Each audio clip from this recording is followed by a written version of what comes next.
Boa noite, gente. Graças a Deus. Graças a Deus porque você está aqui.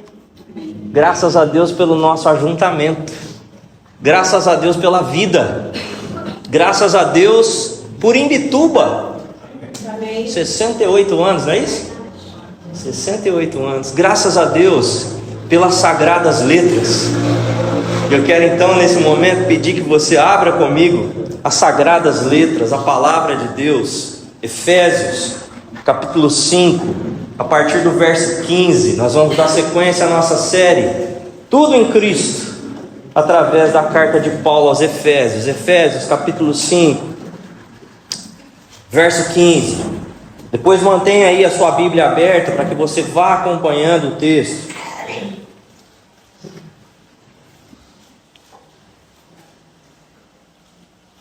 Peço que você acompanhe essa leitura com o coração aberto, com atenção.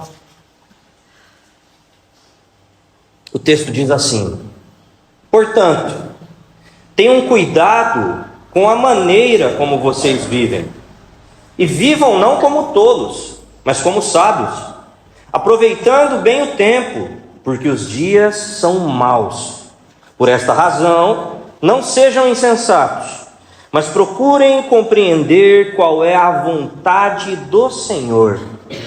E não se embriaguem com vinho, pois isso leva à devassidão, mas deixem-se encher do Espírito, falando entre vocês com salmos, hinos e cânticos espirituais, cantando e louvando com o coração ao Senhor, dando sempre graças por tudo a nosso Deus e Pai, em nome de nosso Senhor Jesus Cristo. Vamos orar? Fecha seus olhos, curva a sua cabeça. Pai, nos ajuda nessa noite. Pedimos Tua graça, pedimos que o Teu Espírito, que é aquele que interpreta a palavra do Senhor, revelando ela ao nosso coração e à nossa mente, de forma especial, possa agir na nossa vida.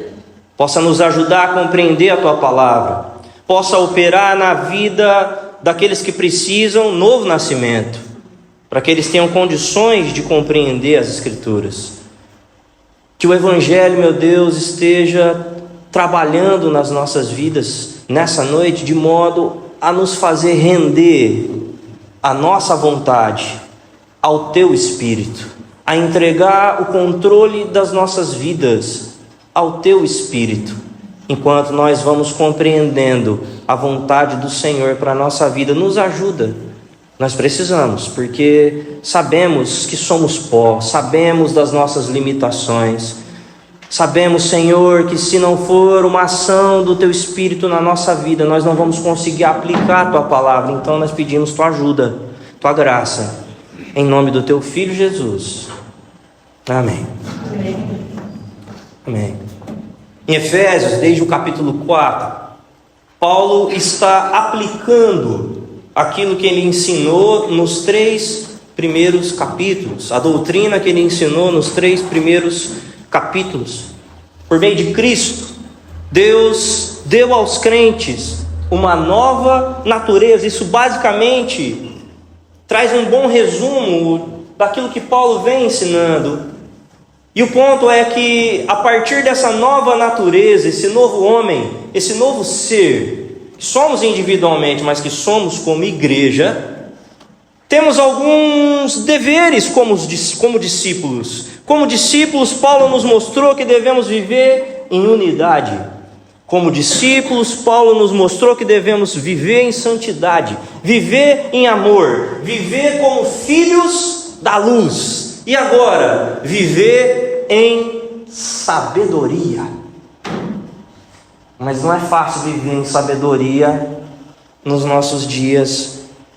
Não é fácil ser sábio. Primeiro porque, sabe, o tempo, parece que o tempo está tentando nos engolir. Parece que o tempo está tentando nos pegar. A gente está sempre ansioso com alguma coisa.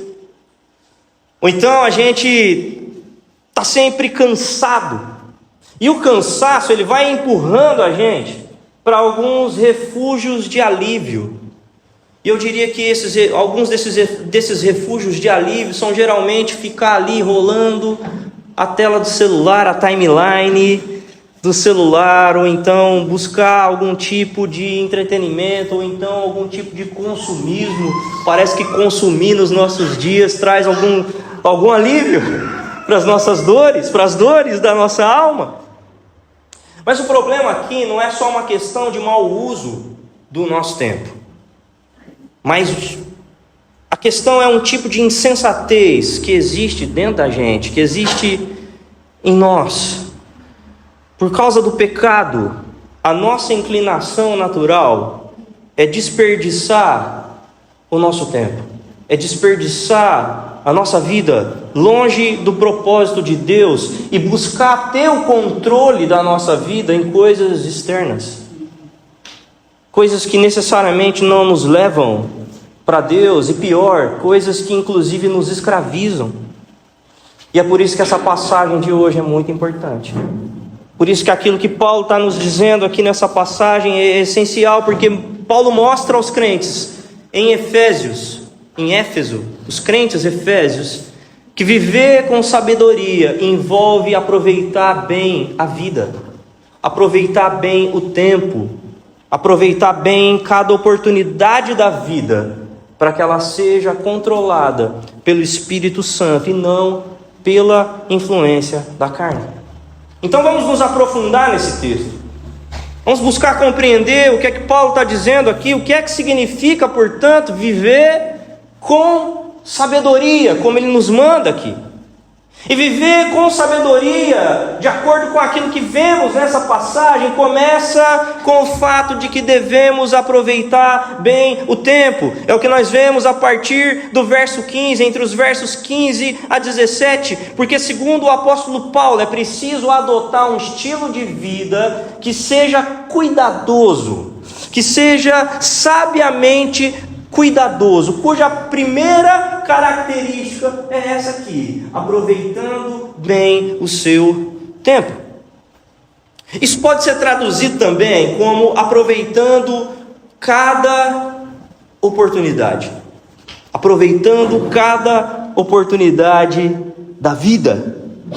Isso lembra a oração do salmista no Salmo 90. Ele diz: Senhor, ensina-me a contar os dias, para que eu possa alcançar um coração sábio. Mas Paulo diz a razão do porquê nós precisamos alcançar um coração sábio, e porque isso exige de nós, de mim, de você, tanto cuidado. Ele diz que isso é necessário, que devemos aproveitar bem o tempo, porque os dias são maus. Os dias são maus. De vez em quando a gente solta essa, né? Mesmo alguns que nem sabem que está na Bíblia, de vez em quando fala: os dias são maus, hein? E os dias são maus por algumas razões que você sabe, mas talvez se esquece. Os dias são maus porque a maldade que existe no nosso mundo existe por influência do pecado. O pecado está à solta. Desde que os nossos ancestrais lá atrás caíram, o mundo sofreu as consequências do pecado e vem sofrendo até hoje. Os dias são maus porque o pecado está em curso, operando nesse mundo, na vida das pessoas. Os dias são maus porque o coração do ser humano é rebelde contra Deus. Os dias são maus porque há rebelião contra Deus. E os dias também são maus porque há uma atividade demoníaca acontecendo nesse mundo. Paulo já nos mostrou isso. Paulo já nos mostrou que o príncipe desse mundo vem operando na vida dos filhos da desobediência.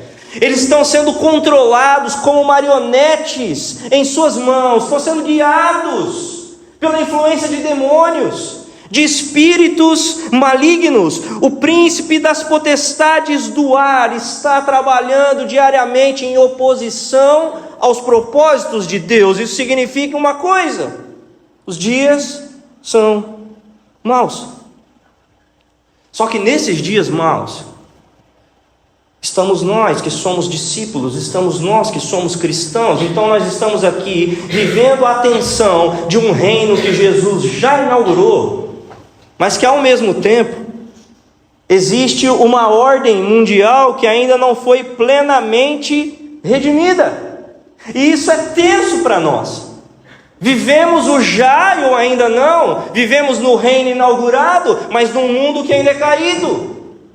E diante desse cenário de dias maus, em que temos que ser cuidadosos para não sermos tolos, mas sermos sábios, o que Paulo nos orienta a fazer, cuidadosa e diligentemente, é isso aqui: procurem compreender a vontade do Senhor.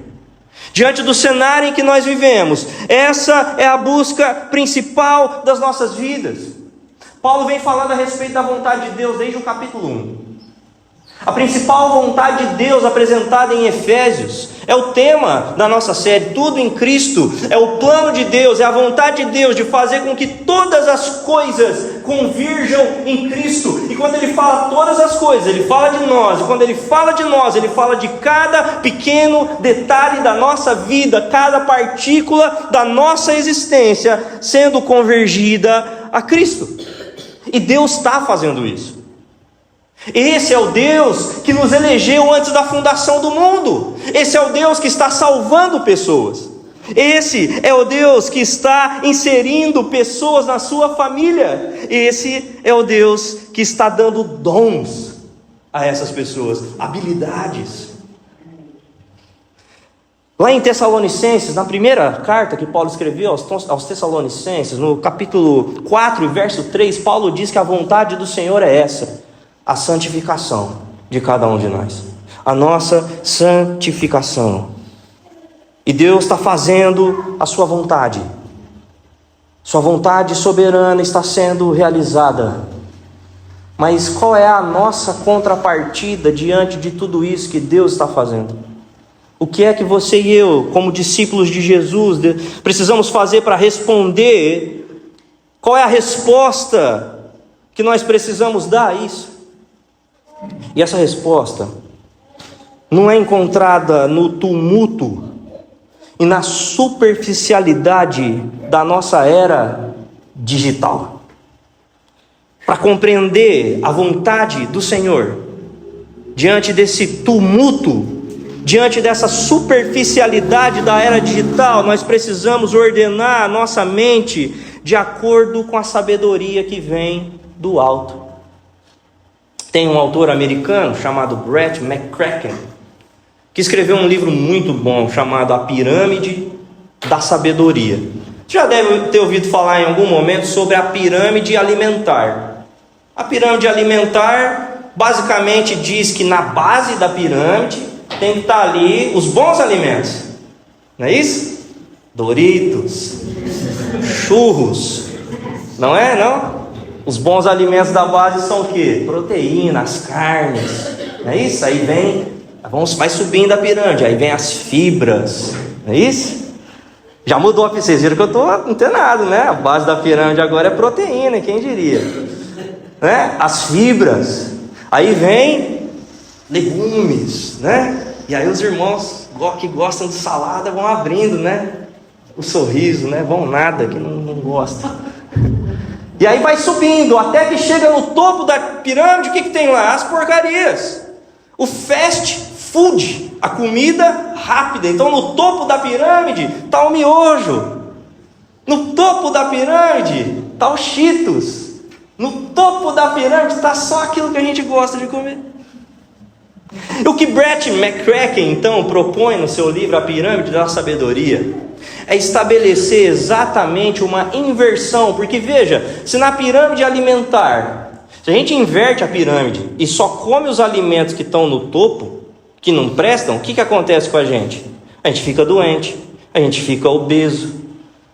Bom, não eu, mas a gente fica com problemas de saúde. E o que ele está dizendo, basicamente, nos ajuda a compreender o que Paulo está dizendo aqui.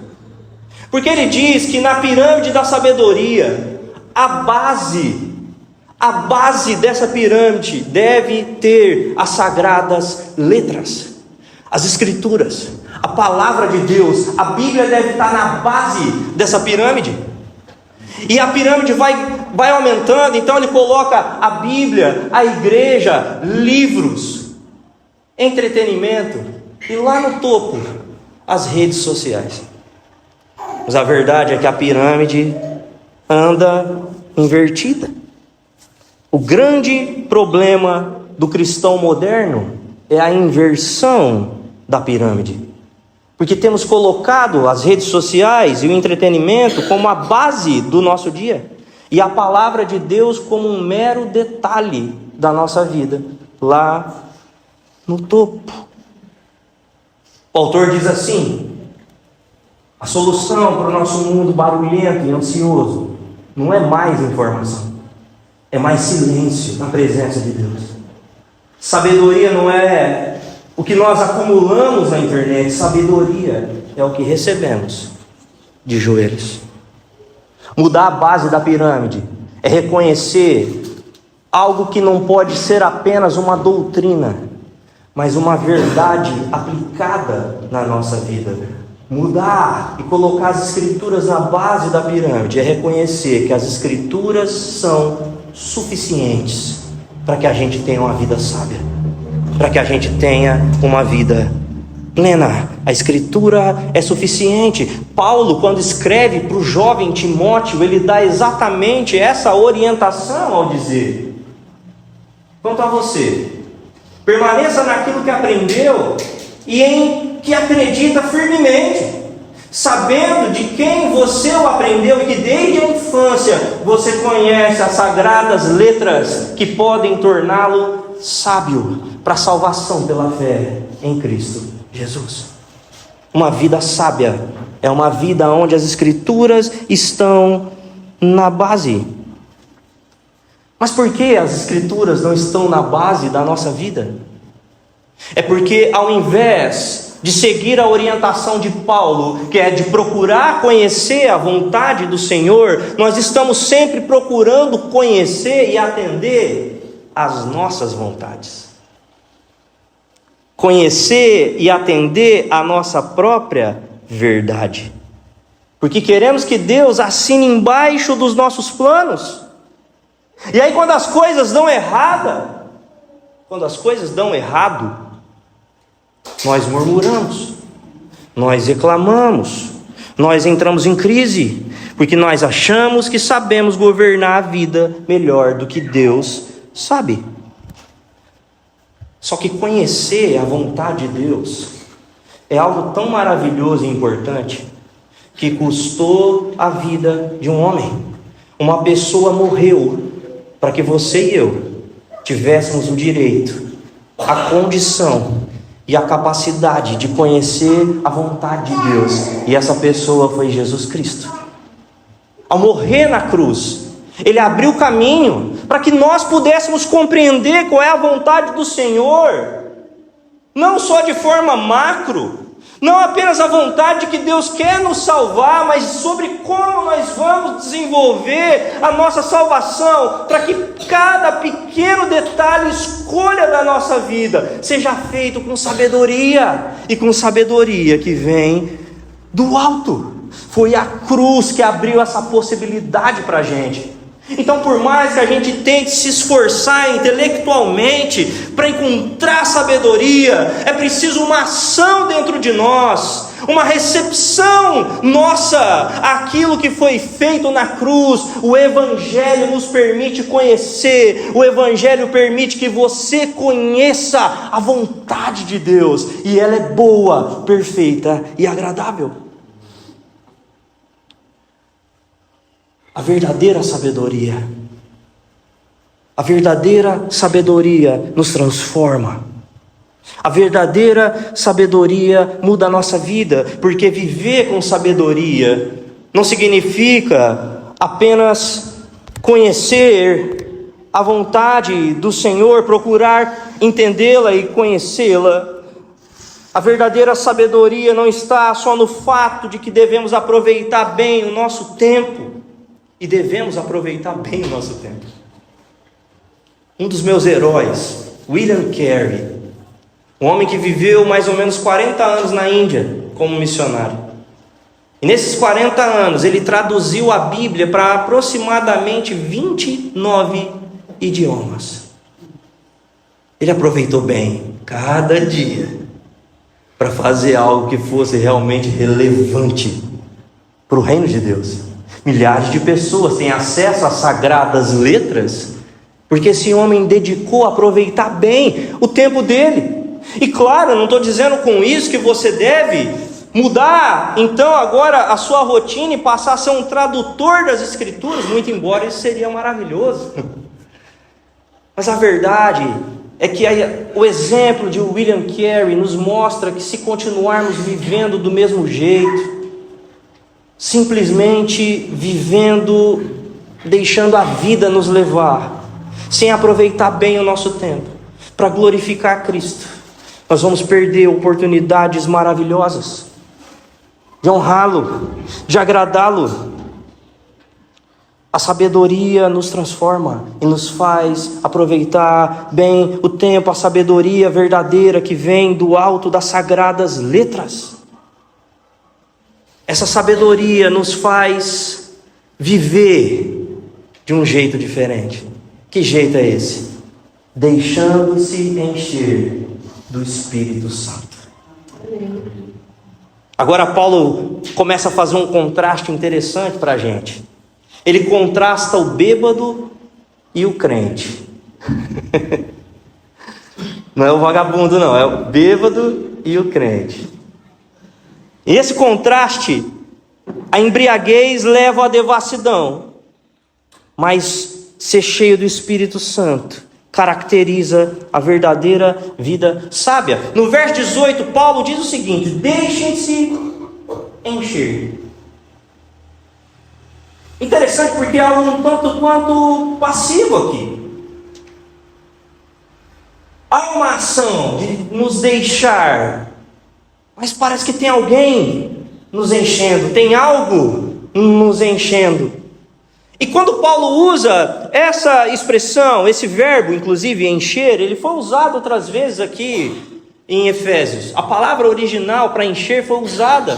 Lá no capítulo 1, por exemplo, Paulo diz que Deus deu a Cristo todas as coisas e que Ele enche todas as coisas. No capítulo 3 diz que Cristo enche a igreja da plenitude de Deus. No capítulo 4 diz que Cristo enche a igreja com dons. Então dá para a gente depreender dessa palavra encher, deixem-se encher, que aquele que é cheio se caracteriza, se define por aquilo que o enche, sejam coisas boas, sejam coisas ruins. Aqui em Efésios, Paulo nos apresenta o retrato do ser humano, aquele ser humano sem Cristo, que está na condição de filho da ira, de filho da desobediência. Ele é a figura daquilo que Paulo aponta como negativo, quando ele escreve aos crentes de Efésios, isso aqui, e não se embriaguem com vinho, pois isso leva à devassidão. O ser humano sem Cristo está embriagado, descontrolado, perdido. O ser humano sem Cristo está em devassidão. Essa é uma palavra que a gente não costuma usar muito no nosso vocabulário, mas o que ela significa? A devassidão significa que o pecado assumiu o volante, o pecado assumiu o controle. Essa é a mesma palavra que é usada para dizer aquilo que o filho pródigo fez. Ele gastou o que ele tinha, ele desperdiçou o que ele tinha com coisas passageiras, ele desperdiçou o que ele tinha com coisas pecaminosas, ele desperdiçou o que ele tinha com coisas vazias, ele desperdiçou a sua vida com o que é destrutivo. Como quem estava embriagado com vinho, ele perdeu o controle das suas ações e o pecado assumiu. Mas o Evangelho nos oferece um outro controle. Se é possível estar cheio de coisas ruins, é possível estar cheio de coisas boas. E cheio de coisas boas, nesse caso aqui, significa estar cheio do Espírito Santo. Aqui em Efésios a gente viu uma ação maravilhosa da Trindade, o Pai planejando a salvação dos seus, o Filho executando na cruz a salvação dos seus, e então vem o Espírito e sela essa ação e define na vida dos crentes uma nova identidade. O Espírito aplicou através do seu selo. O Espírito Santo, portanto, é o meio pelo qual os crentes são cheios da vontade de Deus, da verdade de Deus. E esse enchimento acontece na conversão. Quando nós nos convertemos, nós recebemos o Espírito Santo. O Espírito Santo então passa a habitar em nós.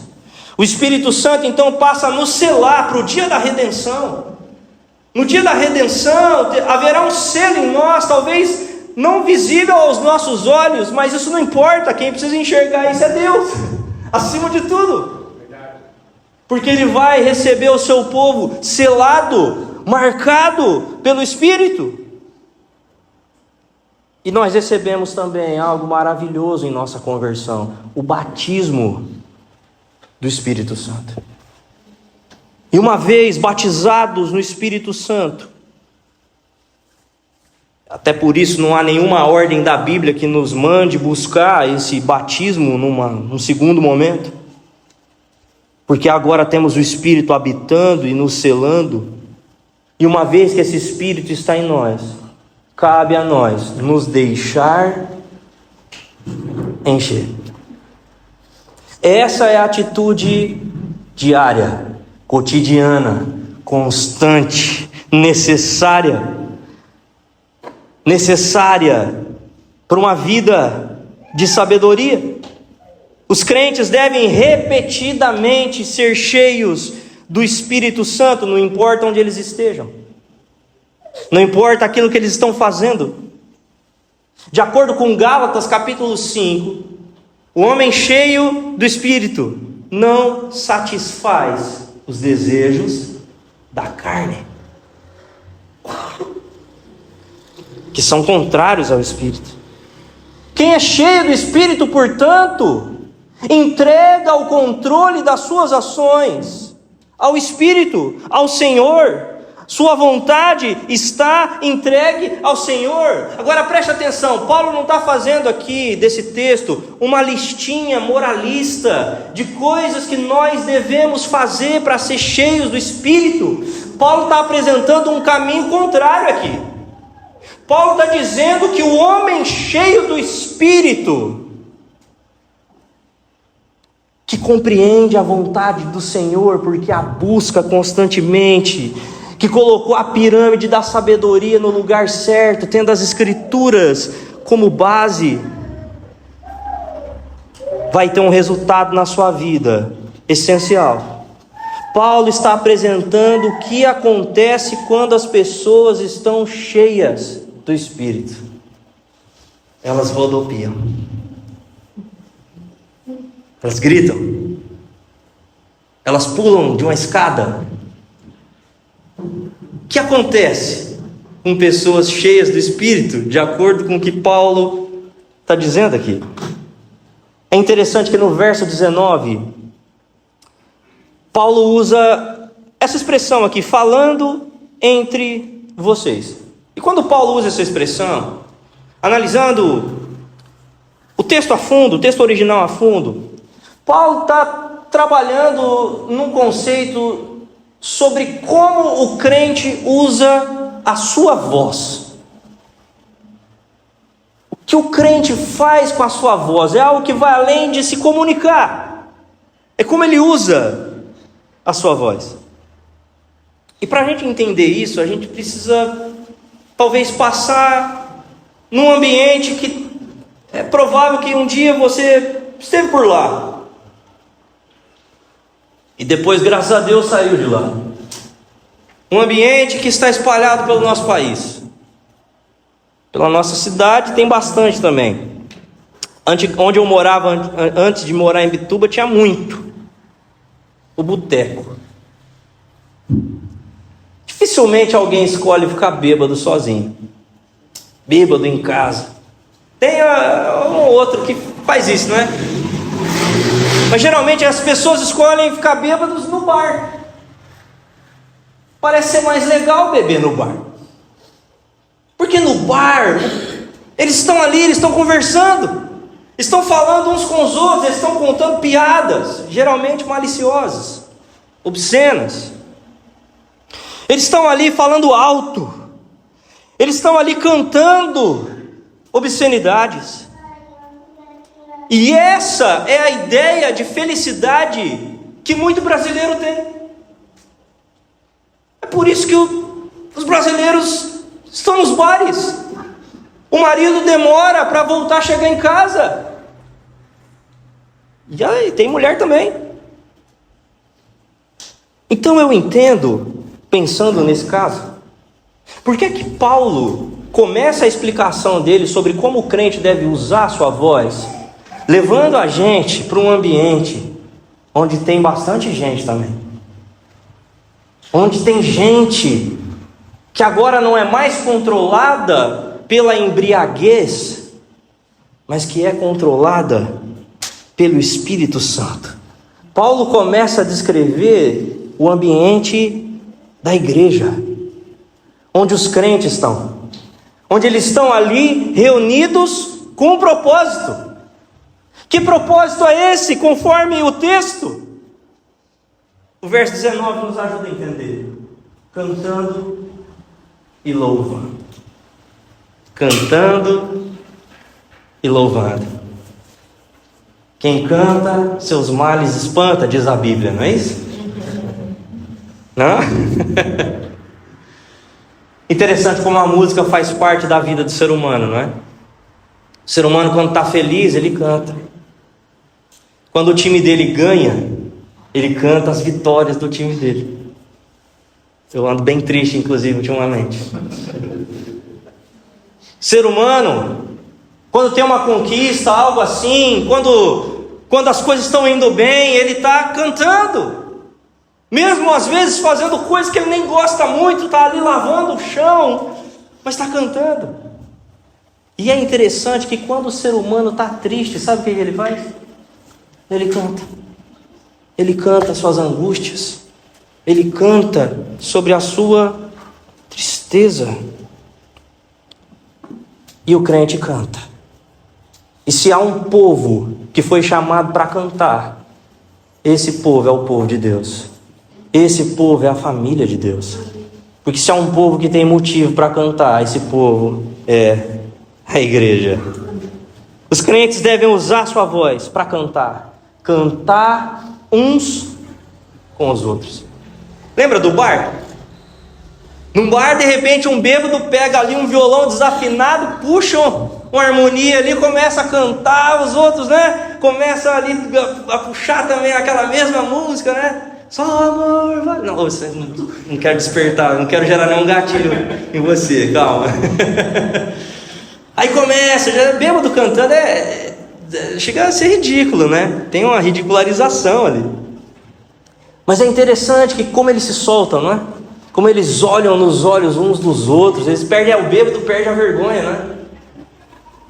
O povo de Deus não deveria ter vergonha de cantar sobre a vitória de Jesus, sobre a morte e o inferno, a vitória de Jesus sobre o pecado.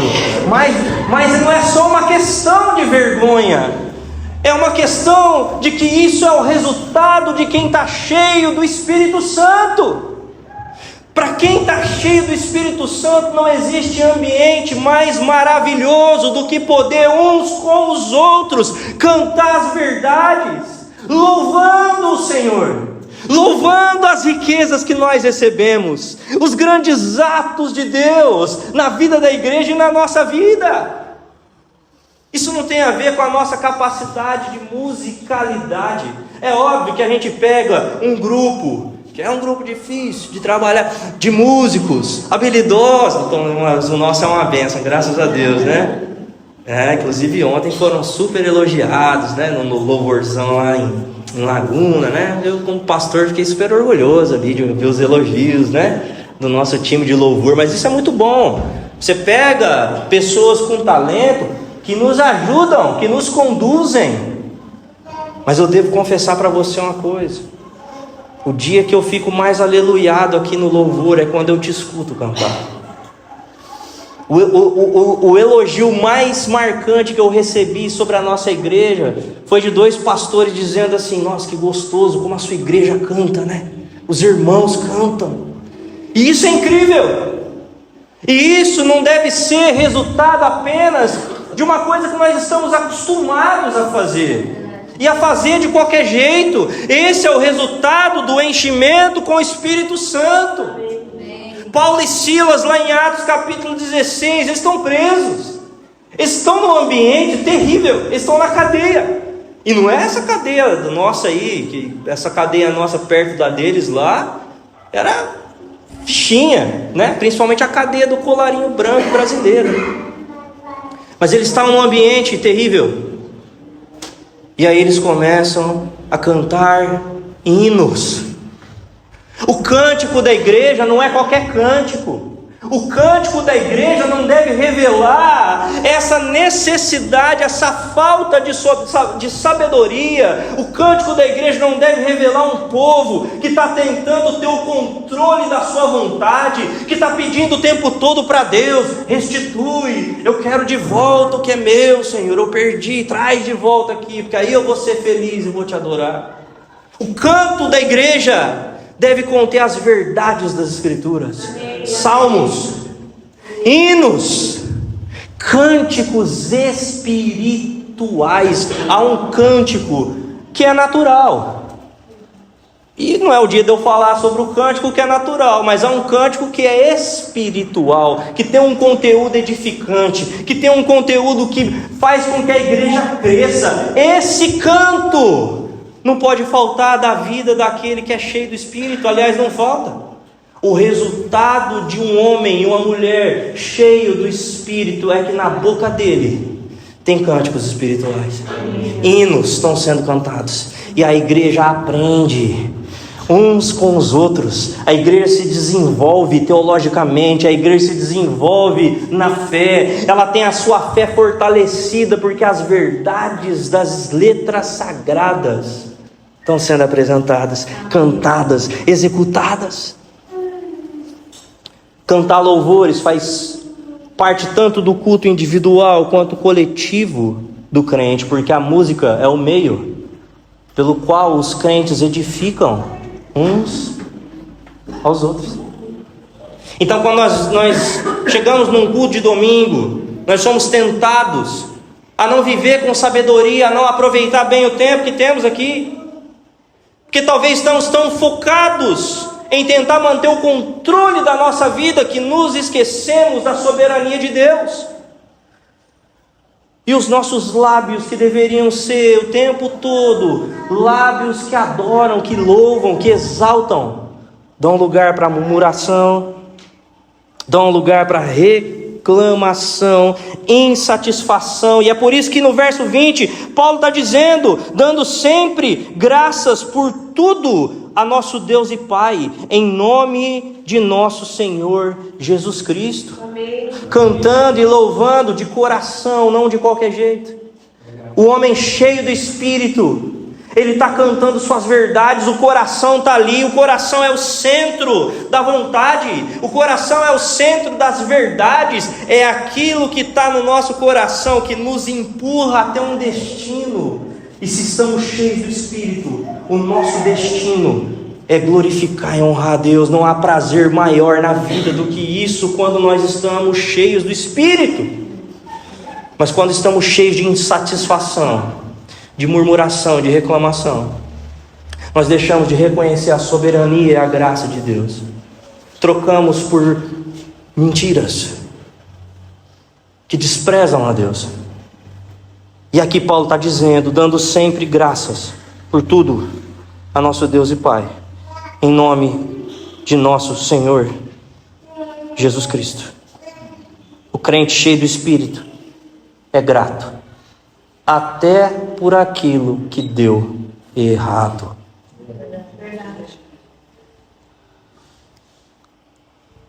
Infelizmente, nós somos um povo que reclama demais.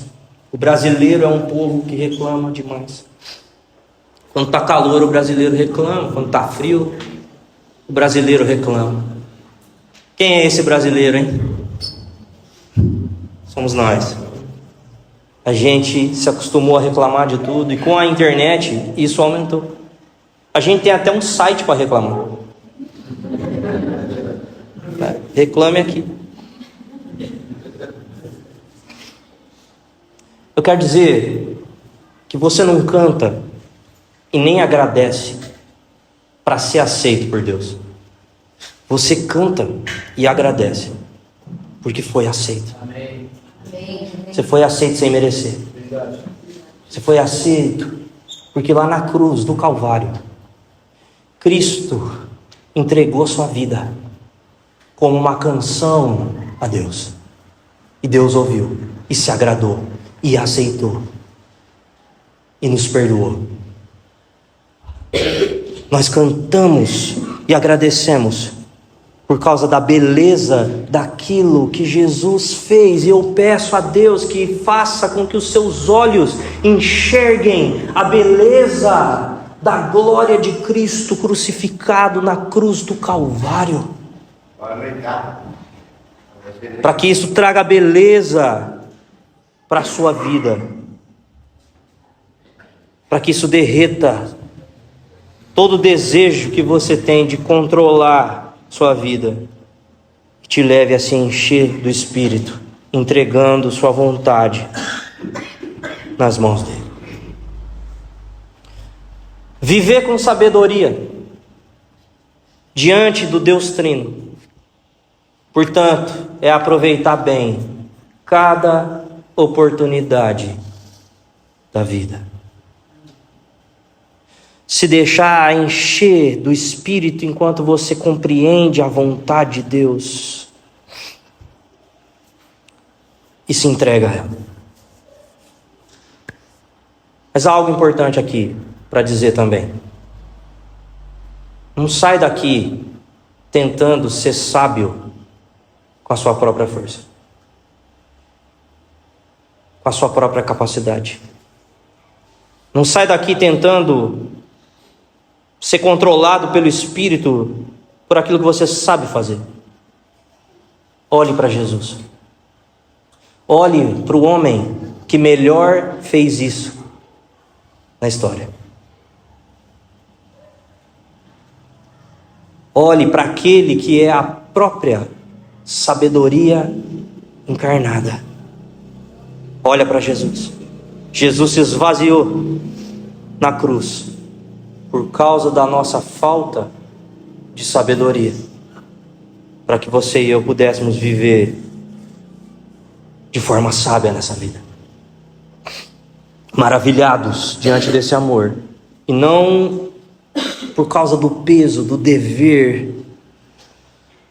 É a maravilha da cruz que nos faz superar o dever, nos faz ter o coração, os nossos cânticos, os nossos louvores, em nossas palavras de gratidão. Vamos orar? Se coloca de pé.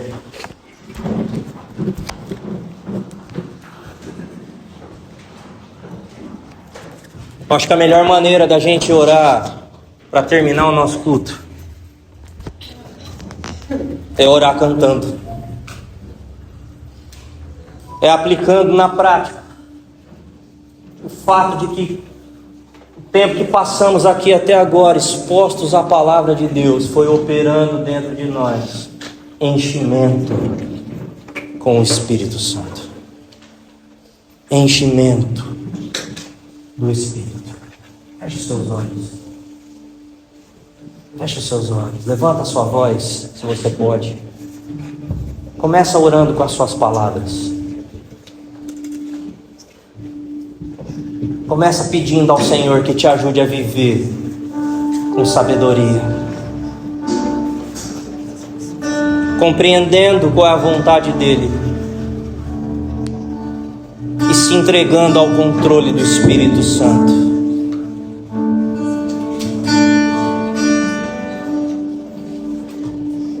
Nos ajuda, Senhor, nessa noite.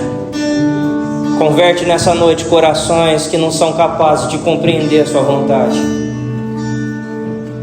E desperta, meu Deus, aqueles que nasceram de novo. Traga a eles a sobriedade que vem do Espírito. Arranca-nos da embriaguez de uma pirâmide invertida, Senhor. Nos ajuda, meu Deus. Nos ajuda.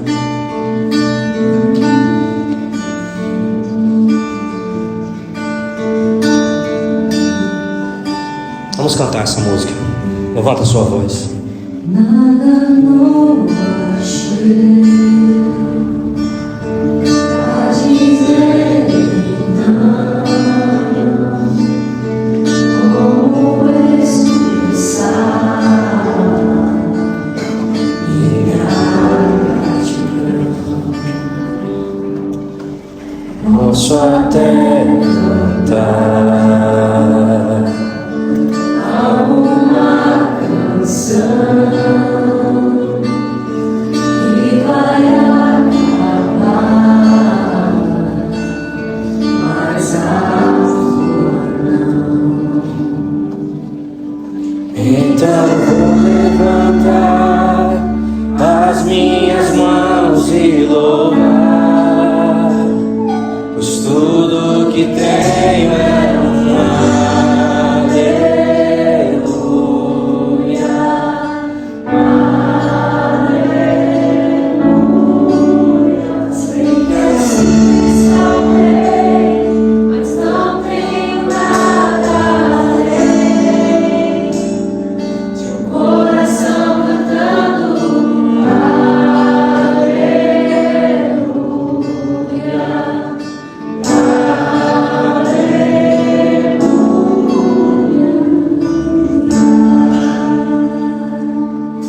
essa é a nossa resposta. Em resposta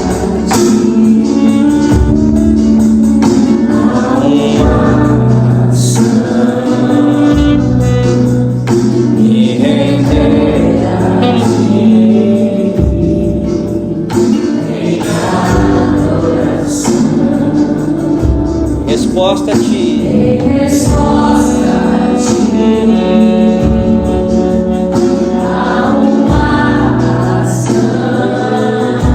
Render minha vontade.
igreja. Levanta a sua voz.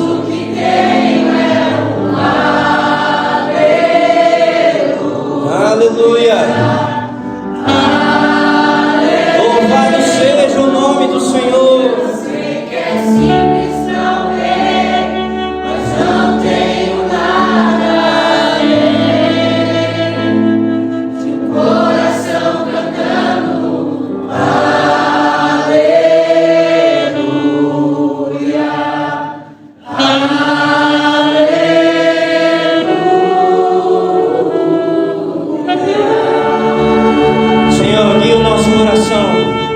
Coração, levanta a sua voz em oração. Peça isso a Deus. Senhor, me ajude a viver com sabedoria. Me ajuda a colocar em ordem aquilo que está fora do lugar. Me ajuda a colocar no devido lugar de honra as sagradas letras, para que eu viva uma vida cuidadosa, procurando compreender a vontade do Senhor. Para cada detalhe, para cada circunstância, coloca em ordem, Senhor, meu coração. Coloca em ordem o coração, Senhor. Coloca em ordem, porque à medida que a ordem é colocada, que a Tua palavra tem lugar de primazia, tem lugar de destaque, tem lugar de prioridade. Compreender a Tua vontade vai enchendo o Teu povo do Espírito. Enche a Tua igreja do Espírito, Senhor. Enche a Tua igreja do Teu Espírito. Um tipo de enchimento que leva o coração de cada um a querer viver na plenitude do conhecimento do Senhor, de obedecer Teus mandamentos, de fazer Tua vontade, de abrir mão do controle das suas próprias vidas e entregar o controle, o volante nas mãos do Espírito Santo, conduzindo a uma vida santa, conduzindo a uma vida justa, uma vida reta, uma vida repleta de amor, conduzindo a um estilo de vida onde cantar salmos, hinos e cânticos espirituais faz parte de um dos momentos mais prazerosos da vida. Oh Senhor, como resultado do enchimento do Teu Espírito, conduz a uma vida piedosa, alegre na Tua presença, uma vida de gratidão no lugar de uma vida de murmuração, de desânimo. Senhor, nós não queremos ser como o Teu povo, um povo que é apenas positivo na mente, mas que o enchimento do Espírito traga segurança, paz, certeza, convicção de que o Senhor soberanamente está conduzindo cada detalhe, cada etapa, cada momento da vida. Ajuda-nos, Senhor, a viver os nossos dias remindo o tempo. O Senhor que é o nosso remidor. O Senhor não nos remiu apenas para que lá na frente, lá na eternidade, na glória, nos céus, vivamos de forma espiritual, mas enquanto vivemos aqui na tensão desse mundo caído e o reino já inaugurado, a gente viva, Senhor, cheio do Espírito, edificando uns aos outros, cantando e louvando, uma vida espiritual. Em nome de Jesus, nos ajuda, Senhor. Pedimos Tua graça, ajuda cada um de nós. Em nome de Jesus, em nome de Jesus, em nome de Jesus. Não há palavra mágica, em nome de Jesus. Não é um clichê, em nome de Jesus. Não é uma expressão vazia. Em nome de Jesus significa reconhecer que Cristo é o canal de toda a bênção, é a fonte de tudo aquilo que nós precisamos para sermos cheios do Espírito Santo. Então que Deus te abençoe, em nome de Jesus.